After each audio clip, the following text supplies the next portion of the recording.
मैं बस आपसे ये कहना चाहता हूँ कि सबसे पहले तो आप अपने लिए ताली बजाएं कि आपने इतना सुंदर काम किया। एक बात मैं आपको बता रहा हूँ कि राजनीति में सफल होने के लिए 3 चीजें बहुत महत्वपूर्ण हैं। एक है पर्चा, दूसरा है चर्चा और तीसरा है खर्चा। अब आप मुझे एक बात बताइए कि इन तीनों में पर्चा जो है वो किसी पार्टी के हिस्से में आता है, जिससे पार्टी चूकी, तो इस वजह से इसका काम खत्म हुआ। चर्चा आप लोगों के हिस्से आता है, आप लोग क्या रहे क्या नहीं रहे इस पर चर्चा करेंगे। लेकिन तीसरा काम आता है खर्चा, जो प्रत्याशी के हिस्से में आता है। मैं सच बता रहा हूँ, मेरे वार्ड नंबर 6 के बहुत जिम्मेदार मतदाता हूँ। मैं नतमस्तक हूँ क्योंकि आपने जादूगरी तो आज कर दी।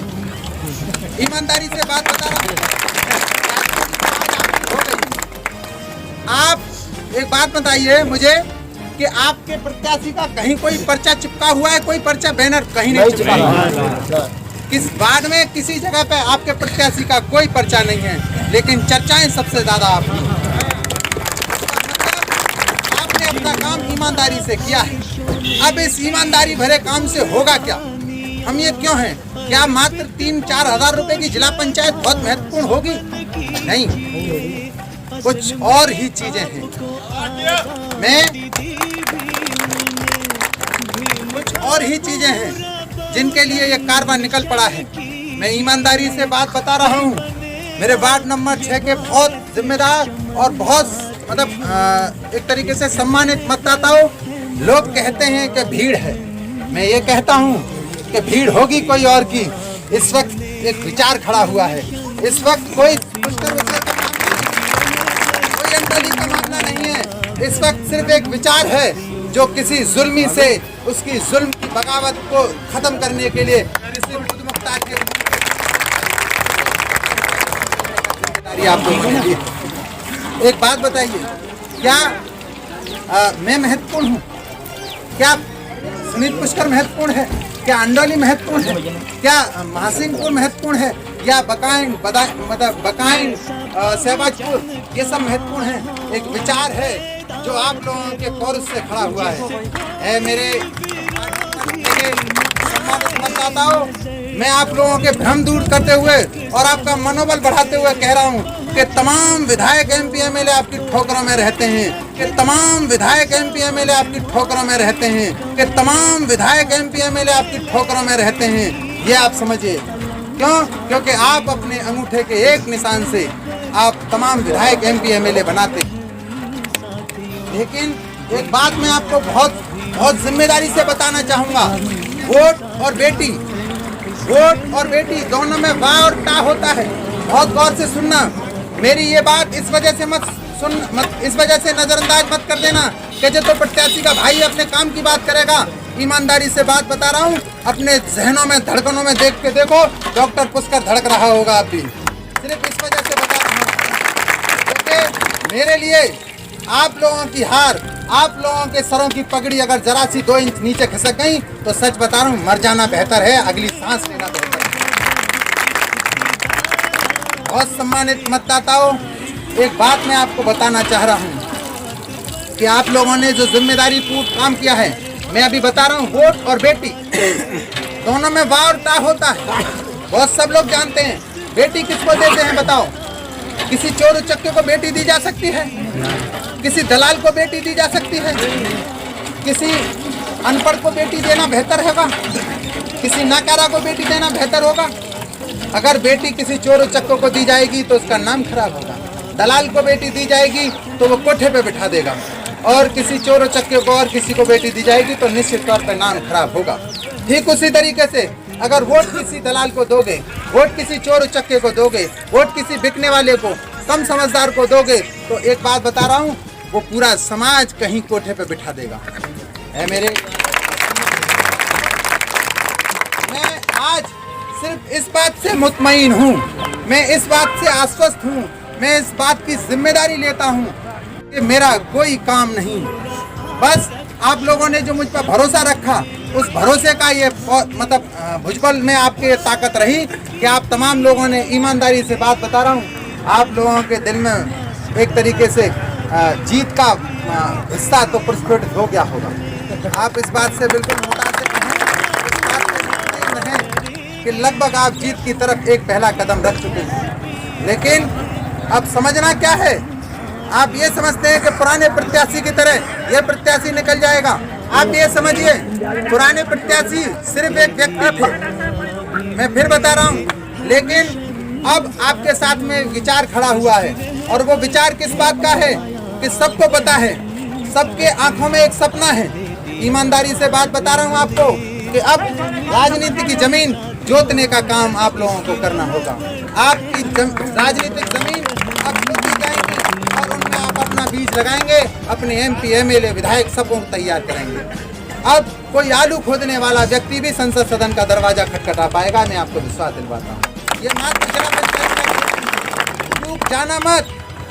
सिर्फ और सिर्फ समाज में लोग जात पात से बात करते हैं। मैं कहता हूँ दो ही चीज है, एक जुल्म करने वाला और एक जुल्म सहने वाला। आप मुझे बताएं कौन आप में से ऐसा है जो जुल्म करता है? कोई नहीं करता ना। इसका मतलब आप मेरे ही भाई हो, यानी आप भी जुल्म सह रहे हो। और अब वो वक्त गुजरेगा, क्यों? क्योंकि एक नया सवेरा निकलने की तरफ है। अब जुल्म सहना बंद होगा।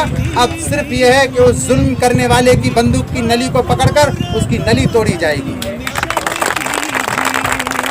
आपको बता रहा हूँ मेरे सम्मानित मतदाताओं, अब थोड़ी सी और जिम्मेदारी आपके हिस्से है। क्यों? क्योंकि सबको पता थी पुराने प्रत्याशी की, आज आपको पता है दुश्मन आपसे भी ज्यादा चौकन्ना है। दुश्मन आपसे भी ज्यादा चौकन्ना है, तो आपके विचार को खत्म करने के लिए वो किसी और को भी ला सकता है। दुश्मन अगर सामने से वार करने वाला हो तो उससे डरा नहीं जाता, लेकिन पीछे से वार करने वाला हो, आपके कपड़े फाड़ने वाला हो, तो इससे बच के रहना। आपके महापुरुषों ने कहा था कि बाबा साहब डॉक्टर अंबेडकर, उन्होंने कहा कि मैं रानी के पेट की नसबंदी किए देता हूँ। इसका मतलब अब राजा रानी के पेट से पैदा नहीं होगा, अमीर गरीब का हिस्सा खत्म होगा। बाबा साहब डॉक्टर अंबेडकर, उन्होंने कहा कि मैं रानी के पेट की नसबंदी किए देता हूँ। इसका मतलब अब राजा रानी के पेट से पैदा नहीं होगा, अमीर गरीब का हिस्सा खत्म होगा। लेकिन आपको बता रहा हूँ कि अब वाकई बता रहा हूँ कि अगर आप चाहेंगे राजनीति में अपनी बातें करेंगे, आपके नेता बनेंगे, आपके सब लोग, आपके जो चेहरे की चमक है, मैं विश्वास दिलाता हूँ, मैं आपकी चरणों की सौगंध खा के कहता हूँ कि आपके विश्वास को नहीं टूटने दूंगा। मेरा भाई है, मेरी माँ की कोख का जना है, लेकिन आप सबको विश्वास दिलाता हूँ अगर ये बिका तो होगा किसी और का जना, मेरी माँ की कोख का।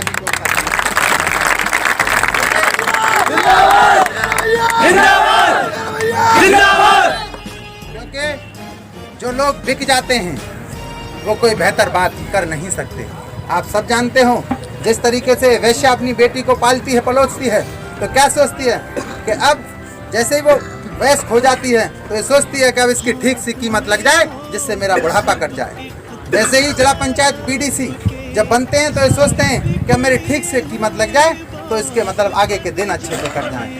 आपका प्रत्याशी ऐसा नहीं कह रहा कि मतलब किसी से डर और धौंस में आएगा, लेकिन ईमानदारी से बात बता रहा हूँ, कोई तिजोरी उसे खरीद नहीं सकती। अगर बिकने में आएगा, एक रोटी में बिकेगा, लेकिन कोई तिजोरी उसे खरीद नहीं पाएगी। आप सब लोगों से मैं कह रहा हूँ कि थोड़े से चौकन्ने हो जाना आप ही के बीच में। जैसे आप देख रहे हैं इस पेड़ को देख रहे हैं, इस पेड़ को काटेगी तो कुल्हाड़ी काटेगी, उसके पीछे लकड़ी भी जो होगी वो पेड़ की होगी। तो जिस तरीके से कुल्हाड़ी जब लोहे में कुल्हाड़ी लगेगी तो वो इस पेड़ को काट देगी। तो आपको बता दूं कि कुछ भेद आपके दरख्त के भी चल रहे हैं, आपके जो सपने हैं उन पर भी कुठाराघात करने के लिए कुछ दरख्त चल रहे हैं। क्यों? क्योंकि आपको बता दूं कि मैंने कहा दुश्मन आपके कपड़े फाड़ने वाला भी है। तो इस वजह से चौकन्ने रहना। भूल चूक किसी भी सूरत में अगर तुम एक बार चूक गई तो बहुत मुश्किल हो जाएगा। क्योंकि मैं इस बात की बहुत जिम्मेदारी निभा सकता हूँ आपसे कि मैं किसी भी सूरत में आपके बीच में रहने वाला हूँ। आपकी सेवा मुझे ताउम्र करनी है जब तक सांस रहेगी मुझ में। लेकिन एक बात ज़रूर है कि कुछ लोग आपको हराने के लिए जुल्मी का पैसा लेकर आपको सिर्फ और सिर्फ हराने के लिए भी हैं। तो कहीं ऐसा ना हो कि अगर वो जुल्मी से पैसा लेकर आपके कैंडिडेट को हराने के लिए, आपके नेता को हराने के लिए वो आगे आ सकते हैं, तो कहीं ऐसा ना हो कि जीतने के बाद भी वो कौम का सौदा कर दें। तो इस वजह से इस बात का विशेष ध्यान रखना। मैं सच बता रहा हूँ, मैं किसी एक जात के लिए नहीं कह रहा हूँ, मैं कह रहा हूँ कि जो विश्वास है वो सब लोगों का मुझ पे है। लोग कहते हैं कि फला जात से, धिमाका जात से, मैं सच बता रहा हूँ, मैं पूरे सर्व समाज से नतमस्तक हूँ, क्योंकि सबका वोट सपोर्ट और सबका मतलब सम्मान सबने मुझे दिया है, और मैं उसका किसी भी सूरत में अपमान नहीं होने दूंगा। मेरे जो बुजुर्ग हैं, मेरे जो नौजवान युवा हैं, आपके सपने को नहीं मिटने दूंगा। मेरे जो बुजुर्ग हैं, उनके कंधे पे जो साफे पड़े हुए हैं, मैं उनकी इज्जत की कसम लेता हूँ कि मैं उनके भी नहीं गिरने दूंगा।